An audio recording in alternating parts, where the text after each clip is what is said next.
Perkenalkan, nama saya Salma Nurmila, saya dari kelas 2B PGSD. Sekarang saya berkuliah di Universitas Muhammadiyah Tasikmalaya. Tema yang saya ambil adalah manusia dengan teknologi yang berjudul penyalahgunaan teknologi pada anak-anak. Menurut opini saya, teknologi sangat-sangat berpengaruh terhadap semua kalangan termasuknya anak-anak, orang dewasa maupun remaja. Tetapi ketika anak-anak sudah terpengaruh oleh teknologi, maka mereka akan kecanduan dan akan ketergantungan dengan hal itu.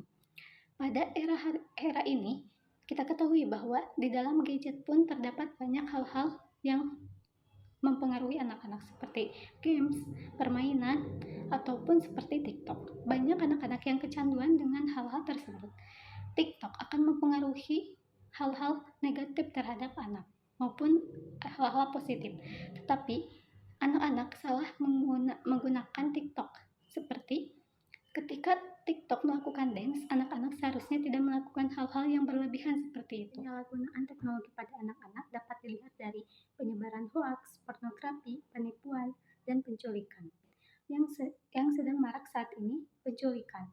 Penculikan pada anak-anak sangat berbahaya karena pusatnya adalah untuk membawa anak-anak dan menjualnya kepada orang lain. Para penculik anak melihat data-data anak tersebut dari teknologi yang anak-anak itu pakai seperti TikTok, Instagram, dan lain-lain. Dan bisa saja jika anak tersebut mencantumkan alamatnya, maka para penculik akan menemukannya. Dan ada juga kasus pornografi.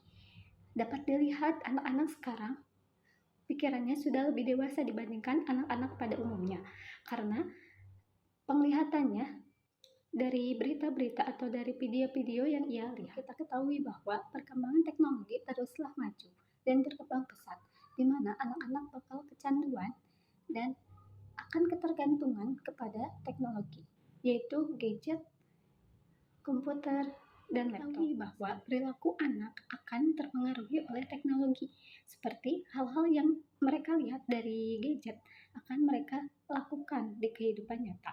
Ada beberapa dampak negatif yang dilakukan oleh anak dari penyalahgunaan teknologi. Yang pertama adalah anak-anak lebih menyukai menggunakan gadget dibandingkan dengan belajar. Belajar akan terasingkan kepada anak-anak dan mereka tidak akan menyukai belajar karena kecanduan dengan handphone yang ada permainan dan hal-hal yang mereka ingin lihat. Dan selanjutnya yang kedua ialah anak-anak seharusnya tidak tahu tentang situs internet karena situs internet bisa melihat hal-hal negatif. Seharusnya anak-anak tidak diberitahu atau tidak menemukan hal-hal tersebut. Dan yang terakhir yaitu yang ketiga ialah anak-anak kecanduan dengan bermain games, di mana di gadget tersebut terdapat banyak games yang bakal mengurangi semangat belajar anak. Dapat dilihat dari video yang saya akan tampilkan tentang penyalahgunaan anak terhadap teknologi, yaitu sosial media. Penyalahgunaan media sosial. Yang pertama, dampak yang terjadi pada fisik bila terlalu lama memandang gadget, mengganggu kesehatan mata, berdampak pada mata lelah dan berair. Anggota tubuh seperti tangan dan leher terasa pegal, kaku sampai kram otot. Yang kedua, dampak mental. Saat dirinya dipisahkan dari gadget yang digunakan untuk bermedia sosial, timbul rasa gelisah, cemas, mudah emosi, dan frustasi. Mempengaruhi pola aktivitas sehari-hari seperti pola tidur, pola makan, mengganggu waktu belajar, mendorong perilaku FOMO atau fear of missing out, alias takut ketinggalan informasi yang dapat memicu penyebaran berita hoax karena keinginan terus mencari dan berbagi informasi terupdate. Suka berkomentar yang mengandung unsur sara dan bullying sehingga dapat dijerat oleh UU ITE. Secara tidak sadar, terlalu banyak informasi atau TMI, too much information, tentang kehidupan pribadi yang dibagikan di media sosial sehingga rentan penipuan identitas. Lalu, mengakses konten pornografi yang dapat merusak mental bahkan memicu kejahatan di dunia maya dan dunia nyata seperti penipuan online, tindak asusila, pencurian identitas, kekerasan, penculikan, perampokan, eksploitasi seksual, dan lain-lain. Informasi dalam bentuk berita kekerasan dan kejahatan kadang menjadi pemicu munculnya ide untuk melakukan tindakan merugikan diri sendiri maupun orang lain.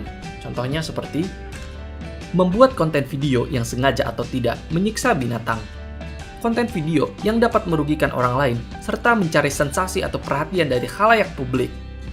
Kecanduan atau adiksi mengakibatkan sifat lebih menutup diri pada kehidupan sekitar. Nah, dampak yang terjadi juga berpengaruh pada berkurangnya interaksi dalam keluarga dan orang tua untuk berbagi cerita, karena lebih sering curhat di media sosial. Berkurangnya kegiatan pertemanan secara langsung dan interaksi sosial. Terlupakan bahasa formal karena lebih sering menggunakan bahasa informal dalam keseharian di media sosial. Oleh karena itu, bijaklah dalam memanfaatkan media sosialmu ya. Kita lihat bahwa dari video tersebut, anak-anak yang menyalahgunakan teknologi dalam bersosial media akan terkena mental dan fisiknya yang akan menjadi lemah. Dan orang tua sangat penting dalam hal ini. Orang tua seharusnya menjaga anak dan memperhatikan hal-hal apa saja yang ia lihat dan ia pelajari dalam gadget atau hal lain. Teknologi sangat mempengaruhi pikiran anak, fisik maupun mental. Seharusnya orang tua bisa melihat dan memperhatikan terus-menerus anaknya yang sedang menggunakan gadget.